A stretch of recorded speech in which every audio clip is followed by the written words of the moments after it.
हमारे जीवन के अनेक दुखों का कारण हमारा आवश्यकता से अधिक बोलना है।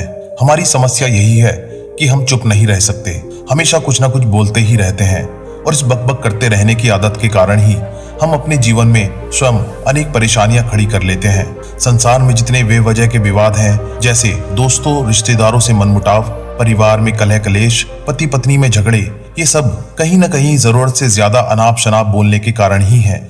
जरूरत से ज्यादा बोलने से व्यक्ति बुद्धिमान नहीं बनता, बल्कि इंसान सुनने और शांत रहने से बुद्धिमान बनता है। ज्यादा बोलने से इंसान दूसरों की नजरों में गिरने के साथ साथ अपनी नजरों में भी छोटा बन जाता है। इसका एहसास उसे काफी बाद में होता है। मनुष्य बोलना तो 3 से 4 साल की उम्र में ही सीख जाता है, लेकिन क्या बोलना है और कितना बोलना है, यह जिंदगी भर सीखता रहता है।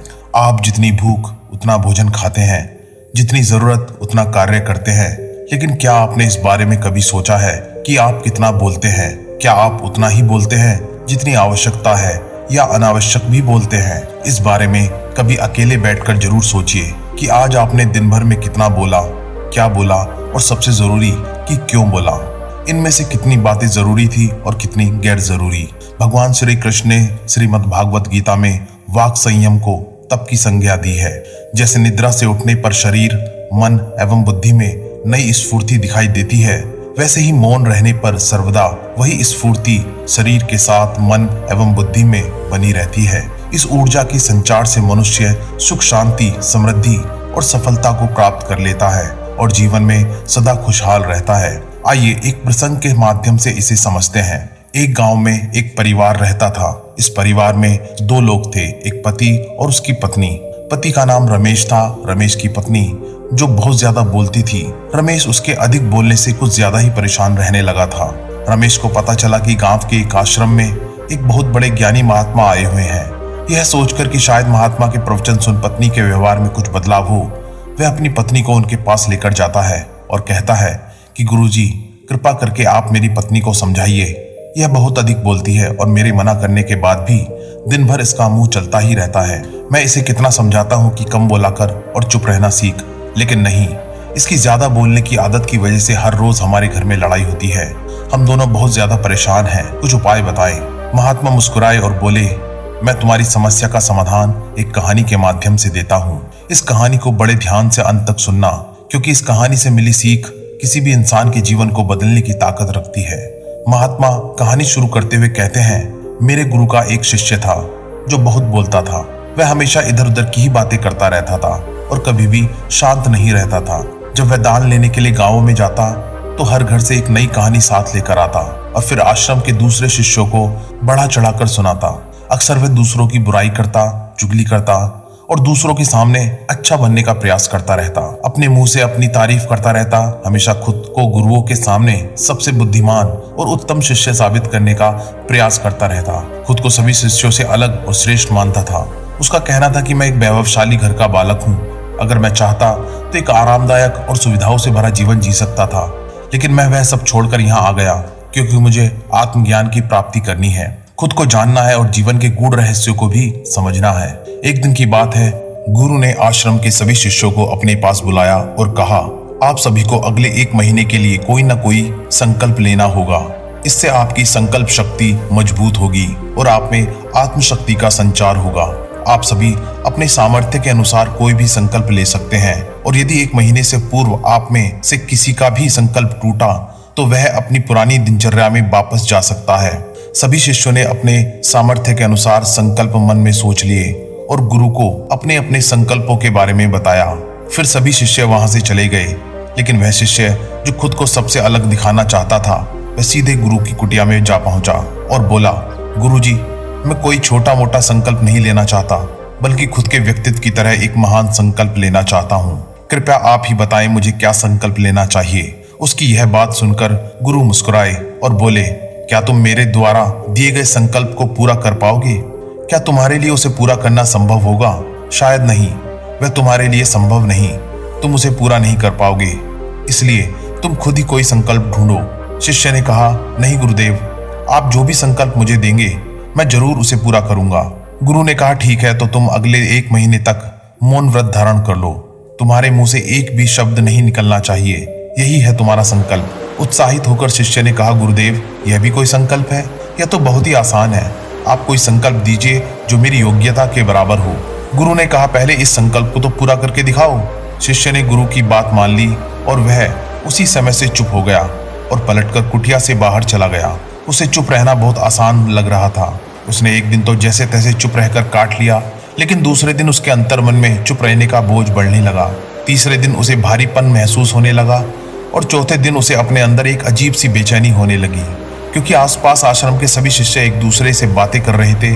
वह भी अपना पक्ष उनके सामने रखना चाहता था, उनकी बोलती बंद कर देना चाहता था, लेकिन उसका संकल्प उसके रास्ते में आ रहा था। इसलिए वह पूरे दिन सिर्फ और सिर्फ आंखें घुमाता रहा। इसी तरह से कुछ और दिन बीत गए, पर वह शिष्य अब बीमार पड़ गया था और उसका सिर फटा जा रहा था। उसका खाने पीने तक का मन नहीं था, वह सिर्फ बोलना चाहता था। वह गुरु के पास गया, उनके सामने बैठा और लिखकर उन्हें बताया, गुरुदेव, मैं बोलना चाहता हूँ, बिना बोले मुझे सांस नहीं आ रही है, मेरा दम घुट रहा है, मैं अंदर ही अंदर पागल हुआ जा रहा हूँ, मैं क्या करूँ? संकल्प तोड़ दूं क्या?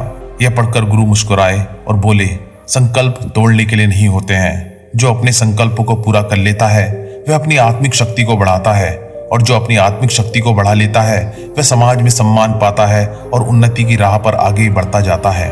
संकल्प का लेना भी तुम्हारे हाथ में था और इसे तोड़ना भी तुम्हारे ही हाथ में है। तुम्हारे बहुत से शिष्य भाई अपने संकल्प को तोड़कर अपनी पुरानी दिनचर्या पर वापस आ चुके हैं। अगर तुमसे नहीं हो पा रहा है तो तुम भी संकल्प तोड़कर अपनी पुरानी दिनचर्या पर वापस जा सकते हो।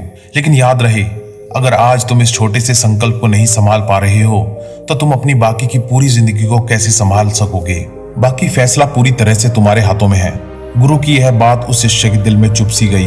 वह बिना कुछ बोले वहां से वापस चला गया और खुद को अपनी कुटिया में बंद कर लिया। अब वह केवल अपने जरूरी कामों के लिए ही कुटिया से बाहर निकलता, बाकी सारे समय कुटिया के अंदर ही बैठा रहता। 16 दिन बीत चुके थे और आश्रम के लगभग सभी शिष्यों का संकल्प अब तक टूट चुका था, लेकिन उसका संकल्प अभी भी जारी था।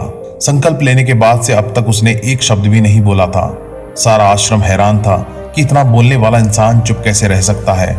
16 दिन बीतने के बाद वह दोबारा अपने गुरु के पास गया और लिखकर बताया कि गुरुदेव, मैं बाहर से तो शांत हूँ, लेकिन मेरे अंतर्मन में बहुत सी आवाजें हैं, बहुत सी चीख पुकार और शिकायतें हैं। मैं मन ही मन बातें करता रहता हूँ। मेरा मन खुद से तरह तरह के प्रश्न पूछता है। मैं बाहर से जितना मौन हूँ, भीतर से उतना ही अशांत हूँ। भीतर की इस अशांति से कहीं मेरा संकल्प तो टूट नहीं गया? गुरुजी, क्या मेरा संकल्प अभी भी जारी है? गुरु ने मुस्कुराते हुए कहा, हाँ, तुम्हारा संकल्प अभी भी जारी है, लेकिन जब तक लोगों की यह आवाजें तुम्हारे कानों में गूंज रही हैं, तुम्हारा मन बोलता रहेगा, क्योंकि इसे तो आदत है। तुम भले ही बाहर से चुप रहो, लेकिन तुम अंदर ही अंदर बोलते रहोगे। तुम्हें इन बातों से, इन आवाजों से दूर जाना चाहिए। अब शिष्य गुरु को प्रणाम कर वहां से चला जाता है और सुबह होते ही अपनी कुटिया छोड़ जंगल की तरफ चला जाता है। कई दिन बीत जाते हैं, संकल्प का समय भी पूरा हो जाता है, लेकिन शिष्य लौटकर नहीं आया। आश्रम में सभी को डर था कि कहीं जंगली जानवरों ने उसे खा ना लिया हो। इसी बीच उसे ढूंढने की बहुत कोशिश की गई, लेकिन वह कहीं नहीं मिला। गुरु भाइयों ने मान लिया था कि जंगली जानवरों ने उसे अपना शिकार बना लिया है। बड़बोले शिष्य को आश्रम छोड़कर गए हुए अब 3 महीने का समय बीत चुका था, लेकिन उसकी कोई खबर नहीं थी। अब तक तो सभी गुरु भाइयों ने भी उसके वापस लौटने की उम्मीद छोड़ दी थी, लेकिन एक दिन वह आश्रम लौट आता है। पर अब वह नहीं था जो यहाँ से गया था, तो कुछ और ही बनकर वापस आया था। उसके अंदर एक सकारात्मक बदलाव महसूस किया जा सकता था। उसके चेहरे पर एक गजब का ठहराव और आंखों में बड़ी शांति थी। आश्रम में आते ही सभी गुरु भाइयों ने उसे चारों तरफ से घेर लिया और बातें करने लग गए। वह भी अपने गुरु भाइयों से बातें करने लगा। उससे बात करने वाले लोगों ने अनुभव किया कि अब वह पहले जैसा उतावला और बातूनी नहीं रह गया था। उसके मुंह से एक एक शब्द बहुत ही सुलझे हुए और मधुरता के साथ निकल रहे थे। थोड़ी देर तक गुरु भाइयों से बात करने के बाद वह सीधा गुरु की तरफ चला गया। उसने गुरु के चरण छुए और कहा, गुरुदेव, क्या मैं अब भी मौन हूँ? क्या अब भी मेरा संकल्प जारी है? गुरु ने कुछ देर तक शिष्य की आंखों में बड़े ध्यान से देखा और कहा, हाँ, तुम अब भी मौन हो। तुम्हारे मुंह से एक भी शब्द निकल नहीं रहा और तुम्हारा संकल्प अभी भी जारी है। शिष्य ने कहा, गुरुदेव, जब मैं आश्रम से गया तो मैं मुंह से तो चुप था, लेकिन मेरे अंदर बहुत बेचैनी थी। मन में बहुत से प्रश्न थे और मन शांत नहीं हो रहा था, तो मैं जंगल में चला गया, इस उम्मीद से कि वहां मुझे शांति मिलेगी और मेरे मन की बकबक कम हो जाएगी। लेकिन मैं जितना एकांत में जाता गया, मेरे अंदर की आवाज उतनी ही तेज होती गई। मेरे भीतर की पुरानी से पुरानी आवाज मुझे सुनाई देने लगी। तब जाकर मैंने महसूस किया कि मैं कितना गलत कर रहा था जब मैं अपने परिवार वालों, दोस्तों को और गुरु भाइयों को बुरा भला कहता था। तो उस समय मुझे लगता था कि मैं सही कर रहा हूँ। जब मैं गुरु भाइयों की एक दूसरे से चुगली करता था और उनका मजाक बनाता था, तब भी मुझे यही लगता था कि मैं उनसे बेहतर हूँ और मैं सही कर रहा हूँ। लेकिन उस दिन मैंने पहली बार महसूस किया कि मैं कितना गलत बोलता था। काफी दिनों तक ये आवाजें, ये शिकायतें मेरे अंदर चलती रहीं, लेकिन धीरे धीरे करके एक दिन ये सारी आवाजें मेरे अंदर से समाप्त हो गईं। अब मैं भीतर से भी मौन हो गया। उस घने जंगल में बाहर से कोई बोलने वाला था नहीं और भीतर कोई आवाज बची नहीं थी। और मैं उस दिन पहली बार मौन का सही अर्थ समझा। मेरे चारों तरफ बहुत शांति थी। हालांकि अभी भी कुछ आवाजें आ रही थी जो पहले भी आती थी, लेकिन मैं उन्हें सुन नहीं पाता था। अब वह सभी आवाजें मुझे स्पष्ट रूप से सुनाई दे रही थी। हवा के चलने की आवाज, चिड़ियों के चहक की आवाज और पानी के बहने की आवाज, ये सभी आवाजें मैंने पहली बार पूरे होश पूर्वक सुनी। अपनी चारों तरफ इतनी शांति मैंने पहले कभी महसूस नहीं की थी। तो इस शांति को भंग करने के लिए मैंने पहली बार अपने मुंह से कोई शब्द निकाला। मैं चिल्लाया, हे ईश्वर, ये कैसी शांति है? सब कुछ इतना शांत क्यों है? ऐसा क्या हो गया? लेकिन मेरे चिल्लाने के बाद भी शांति भंग नहीं हुई। सब कुछ पहले जितना ही शांत था, बाहर भी और भीतर भी। हे गुरुदेव, मैंने अपने गुरु भाइयों से बात की, मैंने आपसे बात की, मैं बोल रहा हूँ, मैं चल रहा हूँ, मैं सब कुछ देख रहा हूँ, लेकिन मैं अपने भीतर एकदम एकांत में हूँ, मौन में हूँ। भीड़ में होता हूँ तब भी भीतर से अकेला एकांत में ही होता हूँ। जब मैं खुद में भी शोर करना चाहता हूँ तब भी एकांत में ही होता हूँ। अब सब दिखाई पड़ने लगा है, सब सुनाई पड़ने लगा है। गुरु ने कहा, जब तक हम बाहर की तरफ बोलते रहेंगे भीतर अशांति ही रहेगी, लेकिन जिस दिन हम भीतर की तरफ मुड़ जाएंगे तब हमारे मुंह से कुछ भी नहीं निकलेगा। हम शांत ही रहेंगे। दुनिया में जितनी भी बुराइयां हैं ज्यादातर हमारे बोलने से ही उत्पन्न होती हैं, क्योंकि हम चुप रहना नहीं चाहते। हम जितनी जरूरत है उससे कहीं ज्यादा बोलते हैं। हम सामने वाले को सुनना नहीं चाहते, बल्कि उसकी बोलती बंद कर देना चाहते हैं। उसे समझा देना चाहते कि मैं कौन हूँ, मैं क्या कर सकता हूँ। और यही हमारी जिंदगी का मकसद बनकर रह जाता है। हमारी सारी ऊर्जा व्यर्थ के बोल में बर्बाद होती रहती है। ऐसे ही समाज में लोगों का जीवन दुखों से भर जाता है, जो हमेशा एक दूसरे को सुनाने में लगे रहते हैं। कभी एक दूसरे को सुनना नहीं चाहते, समझना नहीं चाहते।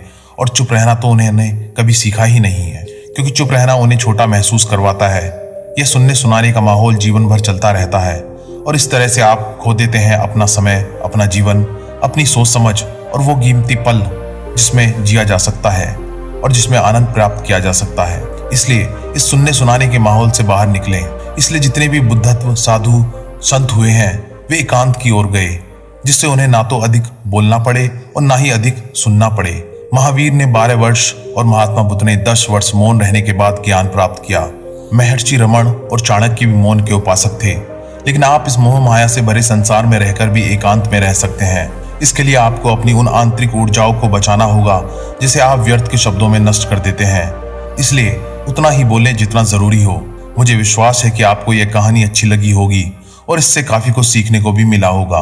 कहानी के बारे में अपने विचार आप हमें नीचे कमेंट बॉक्स में कमेंट करके बता सकते हैं। इस वीडियो को लाइक जरूर करें और ऐसी और कहानी सुनने के लिए इंस्पायर्ड ब्रेन को सब्सक्राइब कर लें। धन्यवाद।